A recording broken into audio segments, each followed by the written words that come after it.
Okay, here I am in mid-March 2015, and I'm at Skunk Hollow, South Fork of the American River, near El Dorado Hills. This is a place that I've worked before. It's very close to my house, so I come here often. I always say you find a little gold here, never a lot, but you never leave empty-handed either, so it's kind of pleasant in that sense. Not the prettiest of sights, but it's very nice. Today's update is just sort of a different turn of season. We are in the middle of this long drought in the western United States, but there's been two big rainstorms and then a smaller one. So the lake is actually, Folsom Lake is actually filled up quite a bit, and it changed the landscape. So this is sort of a, what do you do when you plan one and plan two don't seem to work. The area that you're looking at under the bridge there's some boulders there. They're now dead center. That's bedrock. Normally what I've been doing is going around that bedrock to pull up clay. I have an episode about that. And then where those two smaller boulders are sticking out of the water, just beyond that, where it's nice and calm, is where the rapids used to be. So I could take a big sluice and set it up there and process all that material. Well, the lake is so full that the rapids are gone, so I can't sluice there. And several of my friends here have had the same kind of a problem, where they've had to change what they're doing just because the landscape has changed. This segment here used to be pretty much attached to land, and again the lake is filled up enough to make those boulders into an island. So what do you do when you get lemons? You make lemonade. Let me show you what I've changed to. This is a pretty little Acorn Creek here at Skunk Hollow. I call it Little Acorn Creek because it's just sort of a cute little creek. It's actually just called Acorn Creek. At the height of the rain, this was actually, it was flowing. It was, a little bit of a river going on here. Now there's still quite a bit of runoff from the rains about a month ago. But what I am doing is taking advantage of spots like this, which are very close to the regular river, American River, and I'm using my smaller sluice in this spot because this is running water.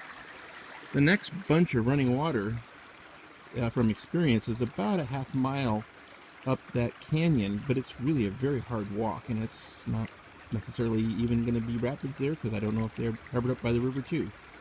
So I've simplified life, and I'm using Little Acorn Creek as moving water.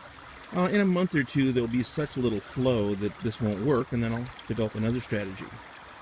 So since I set up here a few times ago, maybe 3 weeks ago and 4 weeks ago, I discovered,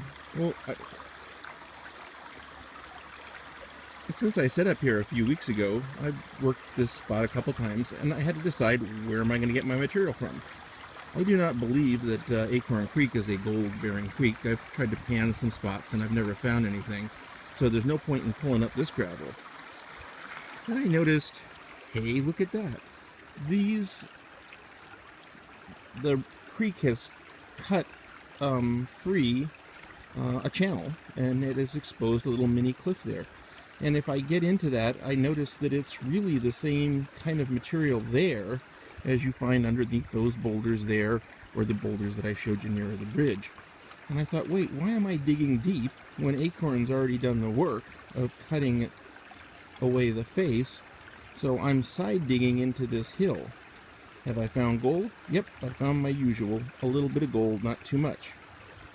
It's sort of an interesting spot because at times of torrential rain, you can imagine that you're going to get the river coming up over this little rise and then falling here and settling. So, hey, there could be some gold in there.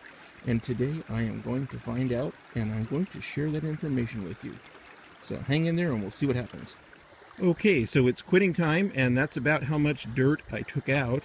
There's one of the pretty little butterflies that comes to the Acorn Creek to get minerals. So that was about 4 buckets, 4.5 buckets of material, a lot of clay, so it took forever and a day to break it up in the sluice that's now cockeyed there. And let's go over to that pan and see how much gold I got. Okay, so here's the washout from those 4 or 5 buckets at Salmon Falls, and not too bad. There's one kind of nice flake, and the rest is, you know, I got some gold. Not getting rich, but anyway, that's sort of a typical take for a day's work if you're lucky here at Salmon Falls Bridge. And so a good time was had by all, and I will speak with you soon.